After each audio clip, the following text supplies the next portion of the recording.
美国选举正在进入尾声，历届的选举都因为选票的设计而产生过一些公平性的质疑。今年在疫情的影响下，更是甚至出现了一些类似于烧选票、偷选票这样的操作。在选举中，如何公正地传达公众的意愿，如何减少信息传递中产生的误解，都让选票成为了公正民主的一个前提。那么今天我们就来聊一聊美国的选票设计。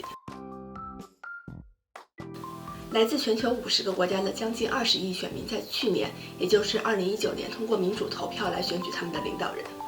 这些选举主要分为3种：总统选举、议会选举和普通选举。美国大选也不仅仅是关于总统的选举，以加州为例，选民将会收到一个长达3页的选票。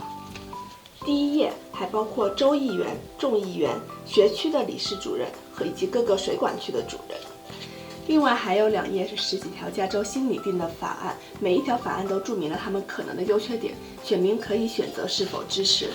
尽管选举是美国民主的一个基础，但选举的形式却远远不是完美的。最初的选举，大多数的投票都不是私下进行的，而选民也根本没有纸质的选票。那些拥有投票权的人，也就是当时年满21岁的白人男性，会去当地法院公开的大声投票，最后以哪个候选人的支持者声音最多来决定选举结果。当时选举的胜出者通常有超过85%的支持率，因为如果你是一个小众派，在这种场合下你是不敢公开投票的，这也是一种非常不公平的选举形式了。而选票则是一个自发出现的形式，最初的选票是选民剪下一张纸，在上面写下自己支持者的名字，而再往后的选票是印在报纸上的，选民可以从报纸上剪下来这些选票，这也就意味着一个人可以有多张选票。但是如果你是一个不认识字、不会写字，或者你买不起报纸的人，那么你这个人也可以没有选票。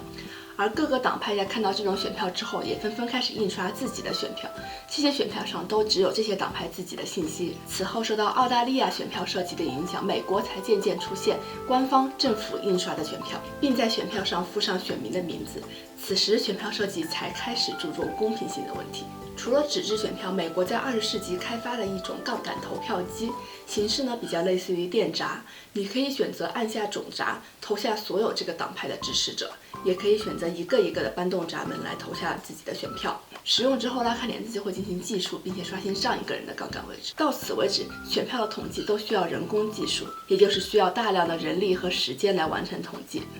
在投票日期截止之后，还需要等待统计结果，直到打孔卡的出现为机器计数带来了可能，一夜之间选民才可以知道自己的选举结果。提到打孔卡，一次著名的选举事故也是因此而产生的，也就是2000年在佛罗里达州所发生的选举事故。这就是当年的选票，2个党派的候选人位于两侧，打孔位置在中间，候选党派一行一行交错。如果打孔之后，选民发现看错了行，很多人都会选在正确的位置打一个更大的孔，导致佛罗里达州出现了1000多票这样的废票。而作为一个摇摆州，这1000多票又恰好足够改变当年选举的形势。在这次重大的选举事故之后，美国也就颁发了 Help American Vote Act of 2002， 简称 HAVA。这个法案颁布的同时，也就成立了选举委员会，同时建议各个州都废除杠杆投票以及打孔卡的形式。他们和一些设计团队合作，终于颁发了关于选票设计的一系列设计规范。此时距离第1版选票已经过去了200多年。这个法案的目的是有效的信息设计，吸引公众投票，使选择相对容易，和确保选民登记并且有信心做出正确的选择。选举委员会的成员采取轮换制，美国的众议院和参议院的多数党和少数党通过推荐4名成员，每一政党最多只能有2名委员，而每一位委员最多只能连任1次，确保了委员会成员的多样性和公平性。哈法法案包含的内容十分全面，包括残疾人投票、海外投票、投票的教育普及以及投票测试等各方面的细节。其中受到争议最大的就是电子投票。在哈法颁布之后，选民可以选择在网上注册，并且甚至可以选择在机器上进行电子投票。2010年在华盛顿州就曾经测试过网上投票。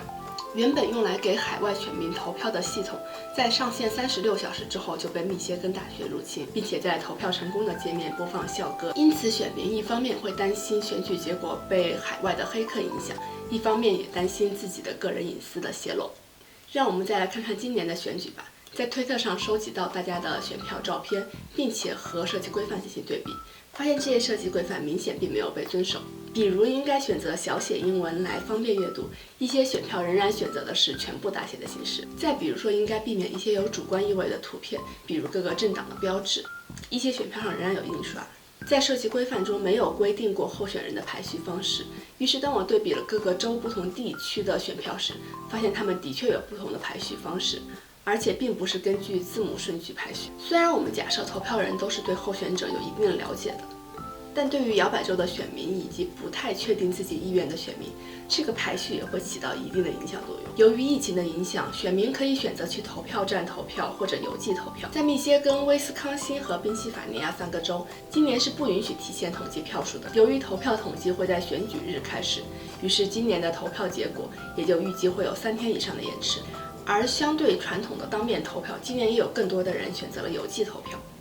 选民可以把填好的选票放入信封投入邮箱，也可以把它投入规定的选票投放点。这2种投票方式都有很大的可能造成废票。首先，由于选票未按照规定要求放入信封，在2019年宾州有6%的选票被认为是无效的裸票。而今年在选举期间，由于法律并未禁止过选票的收集，洛杉矶就出现了50多处由加州的共和党设立的非官方投放点，也就是选民所担心的假的投放点。另外，各地甚至还出现了投放点放火的事件，或者是直接偷取选票、偷取信箱的事件。因此，尽管排队有一定的安全风险，很多选民仍然愿意去当面投票。选票设计在历史上的进步，同时带来了也是民主的进步。而在试图引进新的技术和形式来改善选票设计的同时，意想不到的弊端也就会随之而来。我们可以说，新的技术会随着时间渐渐完善，但对于一个功能性的产品而言，公正性、清晰度和适用度在任何场合下都是不可缺失的。对于新的设计，